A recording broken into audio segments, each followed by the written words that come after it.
Hello, everyone. This is Reset Your Faith, a 5-day devotional if your faith is deconstructing. So, we're going to start with day 1. I'm going to go through all 5 of them. So, let's start. Is my faith fractured? It doesn't look broken at first. My nephew, who is an offensive lineman in college today, was only 7 at the time. He had been quietly climbing the little tree in my sister's backyard when he suddenly fell. His screams alerted us that something was wrong. We went outside to see what happened. My sister checked on him from head to toe and narrowed down his pain to his arm. Yet despite his pain, the arm didn't look broken. There wasn't even any swelling on the outside. Pain was the only sign that something was wrong. Eventually, my sister did take him to the emergency department where an x-ray was done and revealed a fracture of his radius.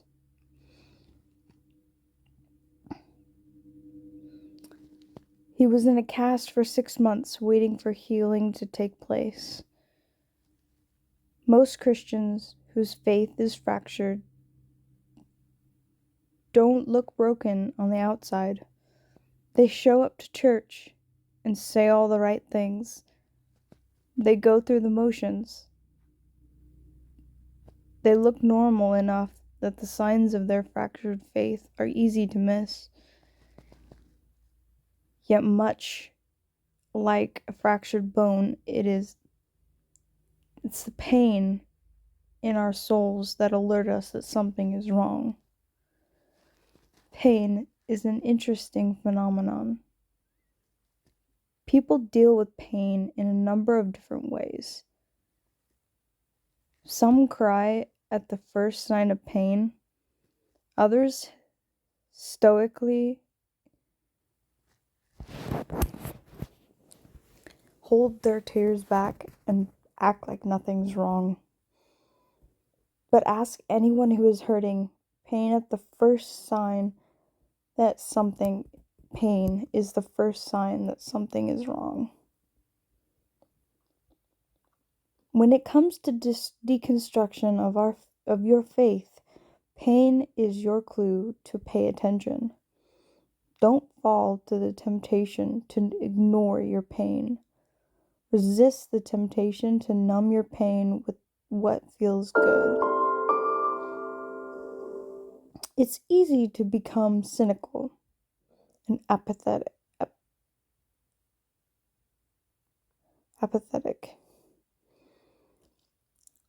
It's easy to act like nothing is wrong. Most of us choose to put a band-aid on our wounds until our wounds begin to fester. We try isolating ourselves from others in the hopes that no one will notice just how much we're hurting. We do everything in our power to ignore our pain until our pain becomes too great to ignore. Are you hurting today?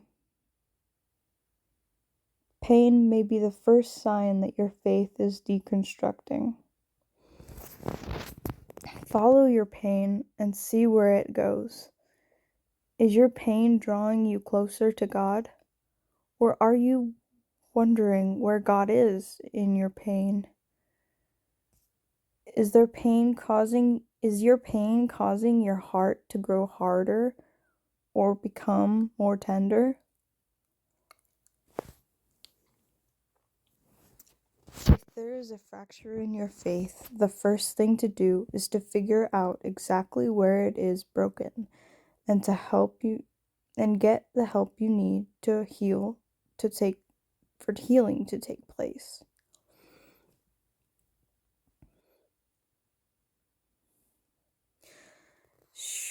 Surely he took up our pain and bore our suffering, yet he considered him punished by God. We considered him punished by God, stricken by him, and afflicted.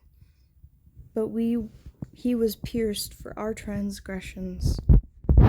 He was crushed for our iniquities. The punishment that brought us peace was on him, and by his wounds we are healed.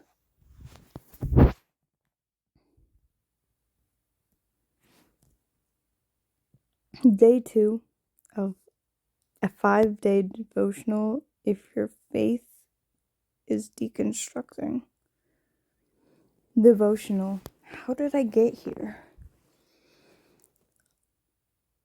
I got to the car once and started to drive with a clear destination in mind.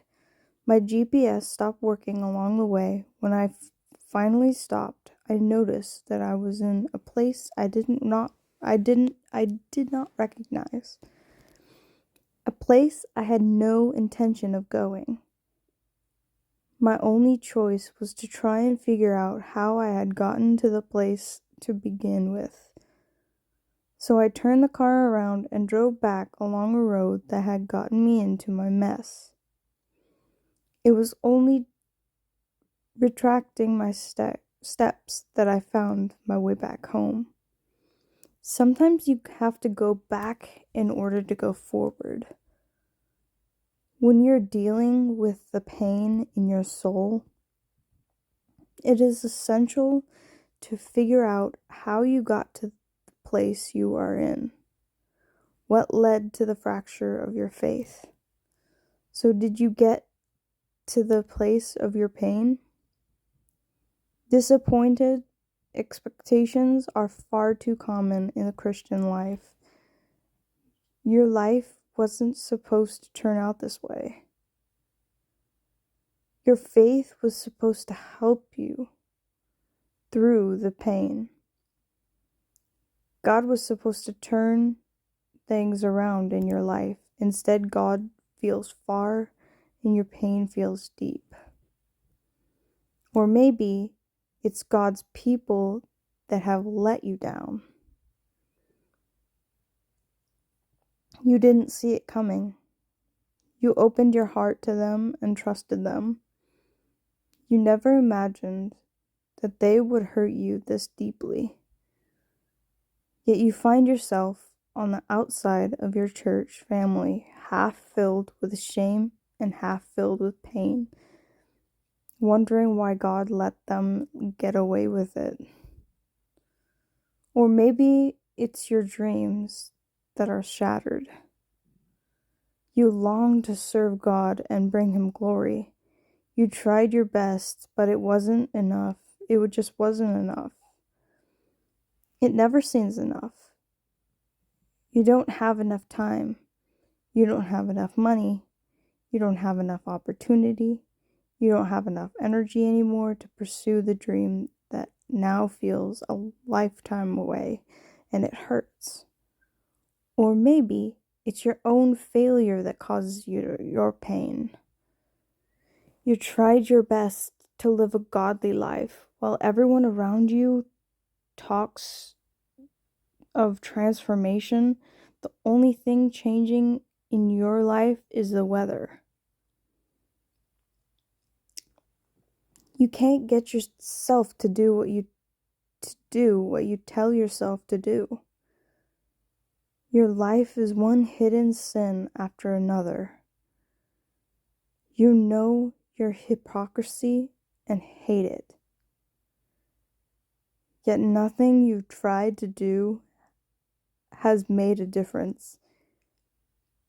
Some days, you even wonder if you're really a Christian. No wonder you're deconstructing. It's so much easier to let go of the faith that you once believed than to try and fix the mess that you're in. I know, I've been there too. The good news is that there is a way out. There is a way back to faith. It starts with making your way back home, where you find the Father waiting with open arms.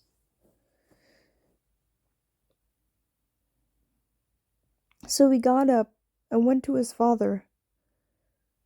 But while he was still a long way off, his father saw him and was filled with compassion for him. He ran to his son, threw his arms around him, and kissed him. The son said to him, "Father, I have sinned against heaven and against you. I am no longer worthy to be called your son." But the father said to his servant, Quick, bring your best robe and put it on him. Put a ring on his finger and sandals on his feet. Bring the fattened calf and kill it. Let's have a feast and celebrate, for this son of mine was dead and is alive again. He was lost and is found." So they began to celebrate.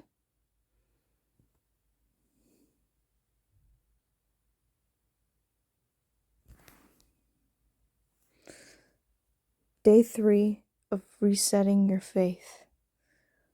A 5-day devotional if your faith is deconstructing.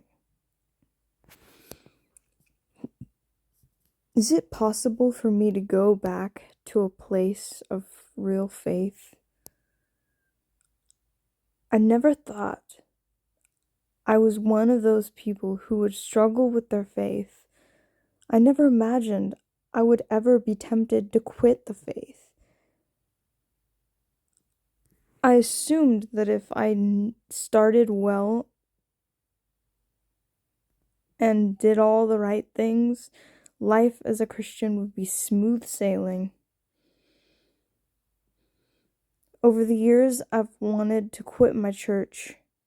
I've wanted to quit my small groups. I wanted to quit the ministry. But today, I'm walking in faith again. I'm trusting in God's goodness, even though I don't have all the answers yet.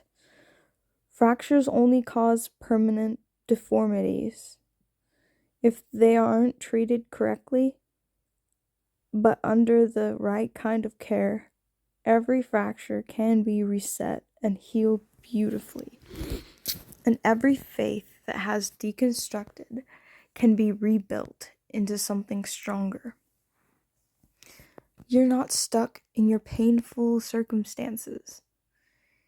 Your suffering is not a slammed door, but a gateway to your future.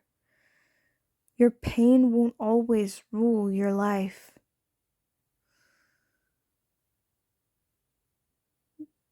The tipping point back to God doesn't always come in form of a tsunami. Sometimes it's the whisper of a yes to God that sets everything back in motion. Faith and the Christian life usually boils down to your yeses, starting with the moment you receive Jesus into your heart. Somehow, we complicate the Christian life. We overthink surrender. We look for signs. We wait for some miracle to take place, when all while the Christian life boils down to the word yes. Your future depends on your willingness to say yes to God, and your yes hinges in your belief in the goodness of God. Will you say yes to God right now? Will you trust in Him enough to believe in His goodness towards you? Will you believe the best is yet to come? Your fractured faith is treatable, and it starts with the moment you whisper yes to God. For I know the plans I have for you, declares the Lord, plans to prosper you and not to harm you, plans to give you hope and a future.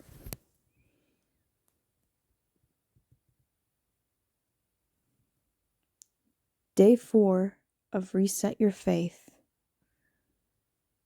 a 5-day devotional for your faith if your faith is deconstructing. How can I feel God's love for me again? My sister is a physical therapist. Her job is to help people feel again. I suppose what she really does is help people overcome their pain so that they can find joy in life again. After every fracture comes a process of reconstruction. When you first remove the cast, you'll find the muscles around the bone shriveled and weak.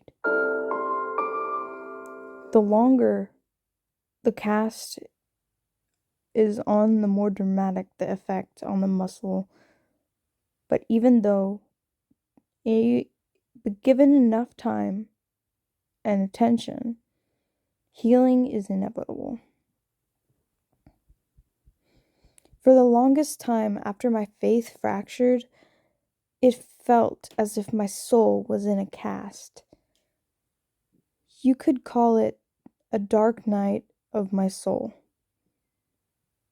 It was a season of waiting and wrestling and wondering how things would turn up. It was a season of rebuilding and reordering. Everything in my life again. Old practices that I once had so familiar with had lost their flavor, but in their place, new rhythms surfaced. They were born out of the place of healing. They became rhythms of delight. I stopped going through the motions. I had no energy left to hide. It was scary, but it was also freeing. It was work that needed to be done. When the cast was finally removed off of my soul, I wondered if I would ever feel again. My soul left shriveled. I wondered if I would ever experience God's love again. I wondered if I would ever experience joy again. I wanted my life to be real. Little by little, I noticed that a transformation had taken place. As my faith muscles grew stronger, I learned to feel joy again. The more I practiced listening, the better I got at hearing God's whispers. The more time I spent alone with God, the more I trusted His goodness. The less expectations I put on my relationship with God, the more I was able to honestly tell Him the desires of my soul, fully expecting Him to tenderly care for me. Do you ever worry that you're forfeited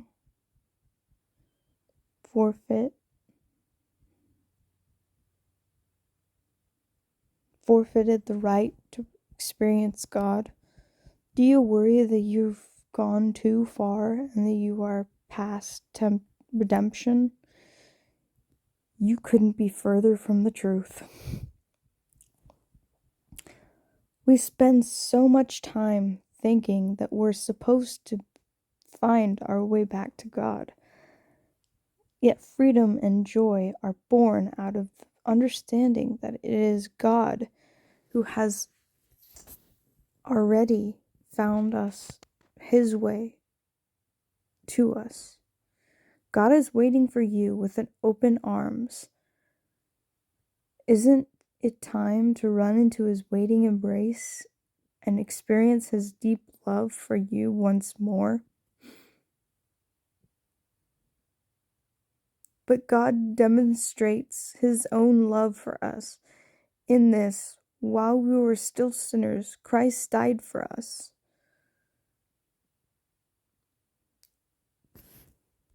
Day 5 of Reset Your Faith.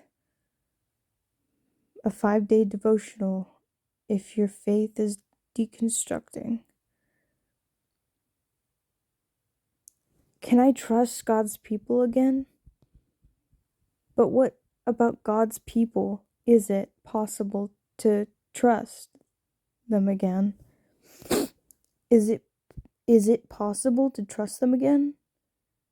If you're like me and you've been wounded by other Christians, then you know how hard it is to risk being hurt by them again. The very place God intended for us to thrive in becomes the place we desperately want to avoid. The very people God called us to love become the people we want to so little to do with. In the aftermath of leaving my church, I picked up a lot of bad habits and false beliefs. I picked up the habit of keeping people at arm's length. I learned to avoid any kind of vulnerability with God's people. I got really good at showing up, but not really being there. I became an expert at saying the right things, but also leaving at the right time, my time. I also picked up some false beliefs. I believed that while Jesus was trustworthy, his people were not. I believed that could grow in my Christian walk and live in the Christian life without any close contact with God's people. I believed that I didn't need God's people to live a full and abundant Christian life. I basically made my own beliefs about the church and hoped God would cut me some slack because of what I'd been through. Then one day I met some pretty great Christians. I met men and women of God who actually lived what they believed. Like me, they had been wounded by other Christians. Like me, their faith had been fractured. And like me, God had slowly reconstructed their faith and renewed their love for him. The more they tasted God's love, and more they poured out their love for others, I inadvertently became a victim of their love. Love has a way of breaking down our walls when we least expect it to. Love has a way of melting the hard edges of our souls. Love doesn't judge or demand. It places no expectations on a relationship. Love waits. Love perseveres. Love shows mercy where it is needed, and grants grace where it's not always wanted. True love, Christ-like love, is the only way to trust God's people again. This kind of love is born out of brokenness. As you rest in God's love for you, this kind of love will flow out of you, touching God's people, not because you need them, but because they need you. For more, check out Lina's Newest book, Fractured Faith, Finding Your Way Back to God in Age of Destruction. Bear with each other and forgive one another if any of you have a grievance against someone. Forgive as the Lord forgave you.